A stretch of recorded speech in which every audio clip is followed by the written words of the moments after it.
Bonjour le Kanaki, bonjour toutes les personnes qui vont nous suivre. Je ne sais pas, vous êtes où dans le Pacifique ou je ne sais où, dans France, je ne sais pas. Voilà. Avec la décision de M. Macron, il a pas trop parlé du retrait de la loi. Et donc voilà, nous on est toujours positionnés. On ne lâche pas, on ne lâche rien. On veut le retrait de cette loi du non au dégel du corps électoral. Il y a quelques instants, hier soir encore, on s'est fait attaquer à 2 reprises vers 1h, 2h du matin.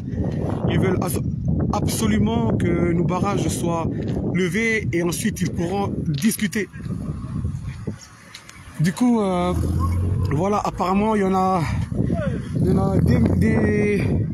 des gendarmes et la police et les GIGN et ainsi que les milices, ils sont encore liés, sans langue de bois, ils sont encore liés, ils sont en train d'essayer de débalayer notre barrage ainsi que celui de Saint-Michel, celui de Conception et celui de Saint-Louis.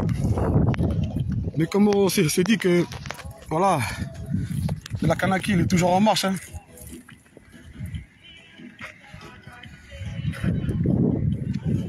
La Kanaki est toujours présente, on ne lâchera pas. Bien sûr, ils vont vouloir nous déloger, mais nous, on ne lâchera pas tant que cette loi ne sera pas retirée, quoi. Et on attend que nos leaders puissent nous donner nos instructions. On reste toujours ici, sur le rond-point. Il y en a beaucoup de jeunes qui se sont fait tirer hier soir vers 2h, 3h. Ils sont cachés comme des militaires, voilà, ils sont cachés un peu par-ci par-là. Ils sont cachés même aussi dans les paliers de Tutuvier là-bas. On a l'impression d'être en guerre, quoi. Mais le problème, c'est que la population, nous les militants ne sommes pas armés. Nous ne sommes pas armés et nous continuons notre lutte pacifiquement au non au dégel du corps électoral et bien sûr libérer nos prisonniers. Voilà. Hier, ils ont retiré notre drapeau, le drapeau officiel qui a été hissé par Monsieur François Fillon, ainsi que Monsieur Pierre Frogier et Monsieur les leaders indépendantistes, peut-être Monsieur Roch Bois-Midon. Voilà, et du coup on a remis encore notre drapeau. On est parti chercher un et on a remis notre drapeau pour dire que notre lutte elle est tout simplement légitime. On est présent et malgré qu'ils viendront, et bien voilà. Là vous avez vu, vous avez les hélicoptères qui sont en train de nous survoler.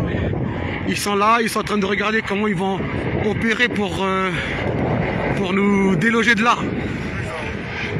Voilà.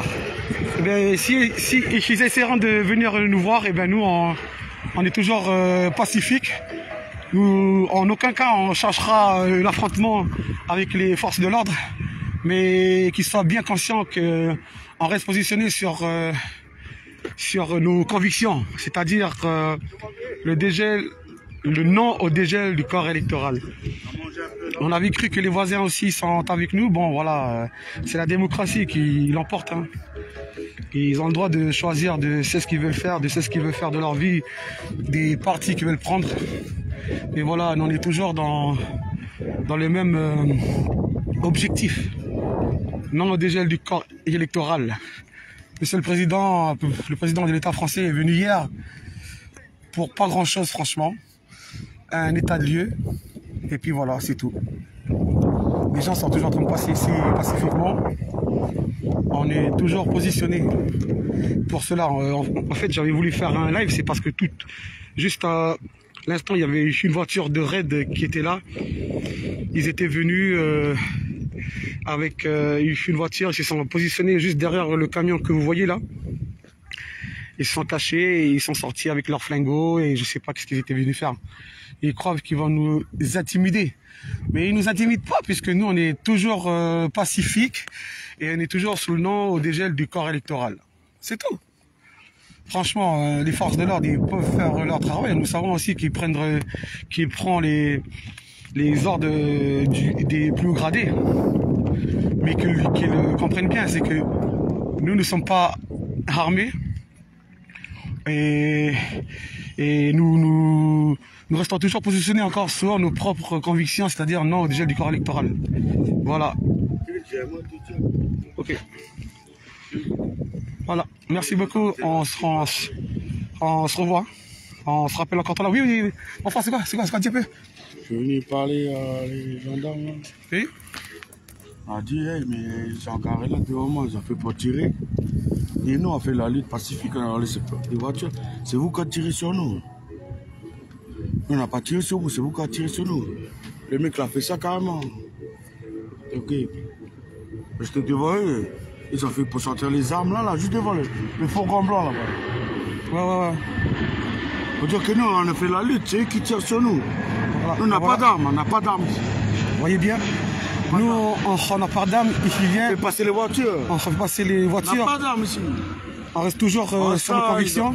On a à manger là, en restant, et circuler la famille. Et ils arrivent, je parle parler à eux là. Ils ont reculé, ils sont partis. Voilà, pardon. Merci mon frère. Bon ben voilà, vous avez bien entendu de ce que le frère il vient de dire. Ils étaient là, ils étaient prêts à tirer sur nous et donc du coup il était obligé d'aller là-bas et leur dire mais nous on n'a pas tiré sur vous et c'est vous qui êtes en train de tirer sur nous.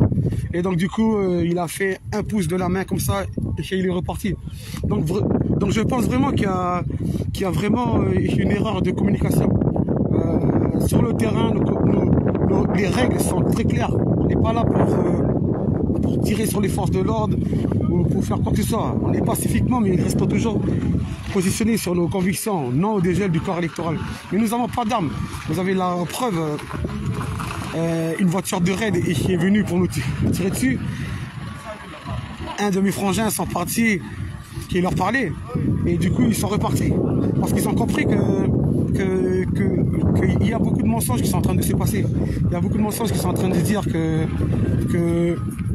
nous, les militants, nous voulons casser, nous voulons voler, nous voulons détruire, nous voulons faire ça. Mais s'il y a des choses qui ont été cassées, eh bien c'est tout simplement que la situation du pays a trop duré. La situation est une catastrophique depuis tant d'années, mais l'hypocrisie a pris le dessus. Et c'est pour ça que quand l'hypocrisie elle prend le dessus et on arrive à un moment donné, eh ben l'hypocrisie a atteint le summum, mais donc du coup ça pète. C'est comme une bombe. Tu lances, une fois qu'il touche le sol, ça pète. Voilà. C'est tout simplement ça. Donc du coup, je redis encore à tous nos militants, il ne faut pas lâcher. Il faut rester comme ça, il faut bien garder les règles, ne pas agresser, ne pas...